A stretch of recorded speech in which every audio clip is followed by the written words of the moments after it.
Thank God for this. You know, we had no idea what we were going to do. We didn't know if we were going to be driving out of here, if we were going to be boating out of here. Very scary. Thankful to get out while she can. The mandatory evacuations tonight in one flooded city.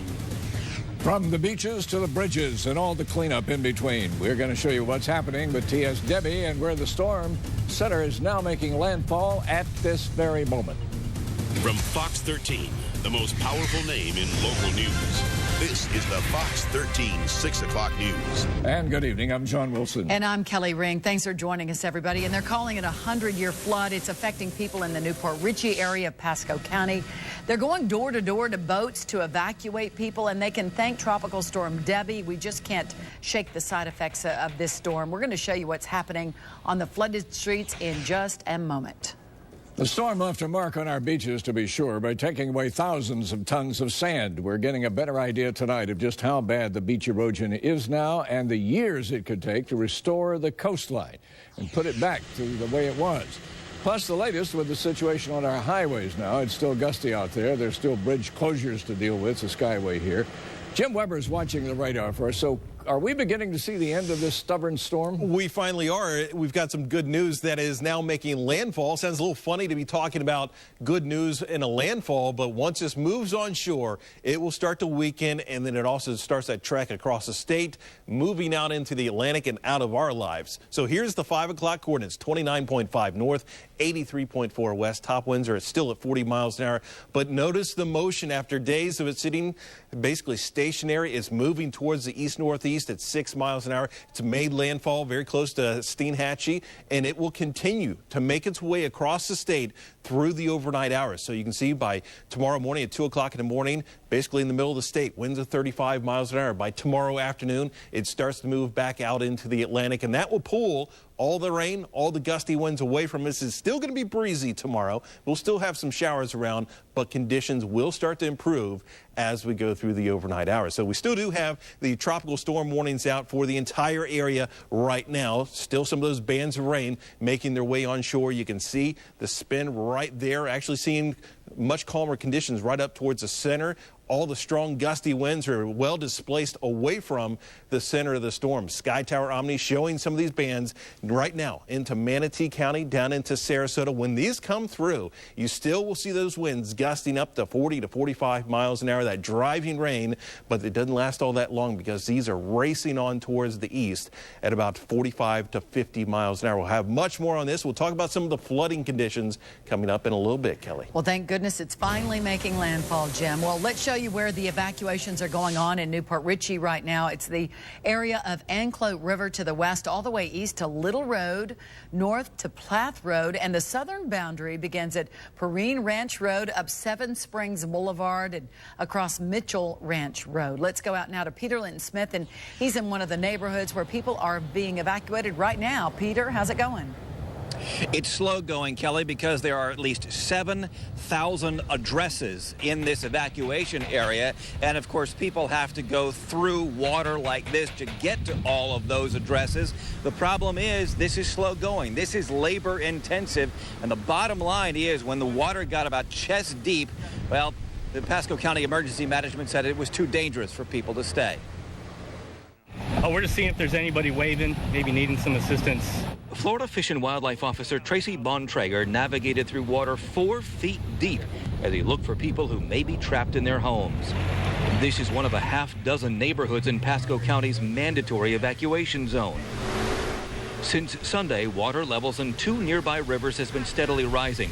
By Tuesday morning, it just got too dangerous to let people stay. But when we start to see water of about 2 feet or deeper, that's potentially life-threatening, and that's what triggered this morning's evacuation area.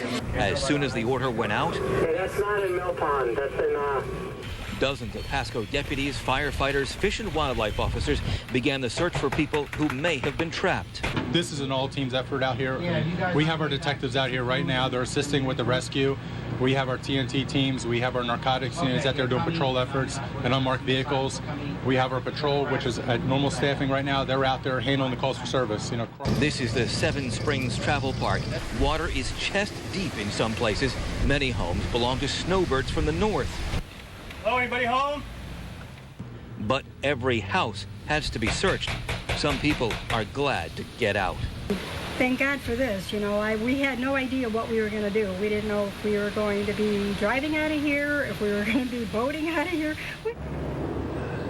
This is the western edge of the evacuation zone. The Anclote River is right behind me, and Pasco County Emergency Management says the problem is the Anclote right now is just a foot below its all-time crest, and the water that's receding from other parts of town is all moving this way.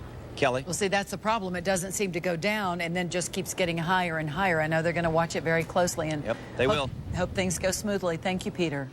All right, let's go to Deborah Bowden now. She's at the command center where they're coordinating these evacuations. Nobody wants to be evacuated, Deborah, when you get right down to it, but there comes a time when you got to go. Yeah, you really don't want to chance this one. And Peter mentioned the 7,000 addresses. Well, that's as many as 20,000 people. So it's important to get to all of them, but it's hard. It's a huge challenge for the folks who are conducting these door-to-door searches, looking for people. It's hard to know who's already evacuated, who doesn't know that they need to evacuate. So they're dealing with some very difficult conditions here. We've got more than 120 people who are involved in this operation: the Sheriff's Office, the Coast Guard, Florida Fish and Wildlife officers, and they brought several boats. They've been coming and going. We've been seeing them all day long. Truly, they want people to know that there are 2 shelters that they can go to, Chesco Elementary, as well as the Fasano Center. So far, only about 60 people have taken them up on it. Others are staying with family and friends. The bottom line, though, the sheriff says, no doubt, you should not take any chances here. We are out there protecting people, protecting lives and saving property. That's what we're out there doing. We want to make sure people realize that if they can get out now. Don't wait until it's too late. And that is our biggest issue right now. Absolutely, and we want to show you the map of the evacuation area one more time here. We can't show it enough. Really, the boundaries on the western end of the evacuation area is the Anclote River. On the eastern end, it's Little Road. The northern boundary is Plath Road, and the southern boundary begins on Perrine Ranch Road, then runs east to the intersection of Perrine Ranch Road, turning north on 7 Springs Boulevard, and then running east along Mitchell Ranch Road. It continues east on State Road 54 to the intersection of State Road 54 and Little Road. It's possible that that could be expanded as we go into the evening. I know the sheriff was very concerned about this entire area. He's been coming and going and joining in on the search, so we will certainly keep you up to date. And if you didn't catch all the intricacies on that map, we do have it on our website, so you can look it up there, myfoxtampabay.com, as well as myfoxhurricane.com. John? Deborah, the other problem here is how long are they going to have to stay out of their homes? And given the history of this storm that's been so difficult to track and predict now, what are they telling them? What are they telling these folks? Well, they're saying it could be possibly until Saturday. We just don't know how long the water's going to continue to rise. They know it will tonight. They know it will tomorrow. And depending on what Debbie does, whether or not she stalls out again, it could be for quite a while. And that's a concern because folks, as you mentioned, don't want to leave their home. Their valuables. The sheriff has said we are making sure that there's no looting that will be going on. They are certainly keeping an eye on things, but there are a lot of challenges here and a lot of folks who have special needs. They say they've already evacuated some folks who were under a medical emergency, who had oxygen and other medical equipment. So all of this is really difficult for the folks who are involved. And as I mentioned, as many as 20,000 people. So this is a huge, huge operation. John? All right, we're kind of making history here with this storm, Debbie, and thank you very much, Deborah Bowden.